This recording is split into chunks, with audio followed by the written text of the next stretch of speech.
અમદાવાદની જેજી યુનિવર્સિટીમાં પૂરક પરીક્ષા પાસ કર્યા બાદ પણ 500થી વધુ વિદ્યાર્થીઓને આગલા સેમિસ્ટરમાં પ્રવેશ ન મળતા એબીવીપીએ ઉગ્ર રજૂઆત કરી હતી। એબીવીપીએ અભ્યાસક્રમમાં રીશેડ્યુલ કરવાની માંગ કરી। જોકે યુનિવર્સિટી પ્રશાસન 125 જેટલા વિદ્યાર્થીઓ જ નિયમ અનુસાર પ્રમોટ ન થાય હોવાનું જણાવી આખી ઘટનાને ગેરસમજ ગણાવી હતી।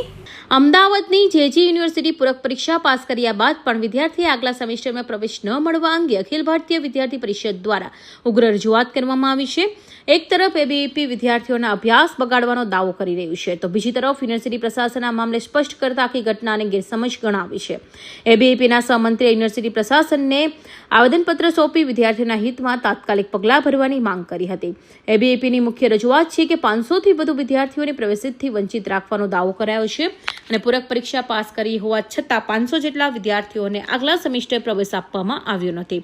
વિદ્યાર્થીઓને 1 મહિનાથી વધુ સમયનો અભ્યાસ બગડ્યો હોવાથી તેને તડીતર પ્રવેશ આપીને છૂટી ગયેલા અભ્યાસક્રમ ફરીથી ચલાવવામાં આવે। વિદ્યાર્થીઓ જેને પ્રવેશ આપ્યો નથી, આજે અખિલ ભારતીય વિદ્યાર્થી પરિષદે સ્પષ્ટ માંગ કરી છે કે જે વિદ્યાર્થીઓ છે એમનું 1 મહિનાથી પણ વધારે એનો અભ્યાસક્રમ શરૂ થઈ ગયો છે, એ અભ્યાસક્રમ ન બગાડવામાં આવે અને ફરીથી રીશેડ્યુલ કરીને એક્ઝામ પણ એની અભ્યાસ પણ કરાવવામાં આવે એવી અખિલ ભારતીય વિદ્યાર્થી પરિષદે સ્પષ્ટ માંગ કરી છે। આ સમયે આ વખતે જે વિદ્યાર્થીઓના ક્લાસ ચાલુ થઈ ગયા તો એ લોકોને અમે અલાઉ કરેલા છે, પણ અગેન ફરીથી હું કહું છું કે ક્યાંક કોઈક એવી ગેરસમજ છે કે એમને એવું થયું છે કે ભાઈ અમે ફી પે નથી કરી।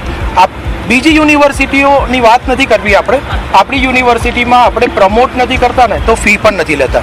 એવું નથી કે આપણે ફી લઈ લઈએ અને પછી એમને કહીએ કે પ્રમોટ નથી કરતા, એવું કશું જ નથી આપણા ત્યાં। એમનું ભવિષ્ય ના બગડે એના માટે નવેમ્બર મહિનાના બદલે જૂન મહિનામાં એક્ઝામ અને પાસ થઈ જાય તો આપણે એમને પ્રમોટ કરીએ છીએ। હવે કોને જે વ્યક્તિગત આવે અથવા તો એ લોકો કહે કે ભાઈ અમે સાહેબ પ્રમોટ થયા છે કે નથી થયા તો અમે કહી શકીએ, પણ હવે એ નથી આવ્યા તો એનો આંકડો આપવો મારા માટે અશક્ય છે।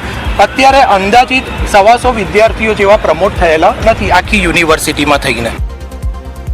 યુનિવર્સિટી સવારે 7:30 વાગ્યાથી શરૂ થઈ ગઈ હોવા છતાં વાઇસ ચાન્સેલર હાજર ન રહેતા એબીવીપીએ નારાજગી વ્યક્ત કરી હતી।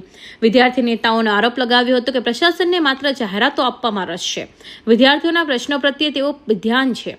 એબીવીપીના આક્ષેપો સામે જેજી યુનિવર્સિટીના રજિસ્ટ્રાર નિયમો ટાંકીને પ્રશાસનોને પક્ષે રજૂ કર્યા હતા, જે વિદ્યાર્થીઓના પરિણામે જાહેર થઈ ગયા છે અને જેમ કે 4 કે તેથી ઓછી ટિકિટી છે તે આ તમામ વિદ્યાર્થીઓ અગાઉ જ પ્રમોટ કરીને ક્લાસમાં બેસવા દેવામાં આવ્યા છે।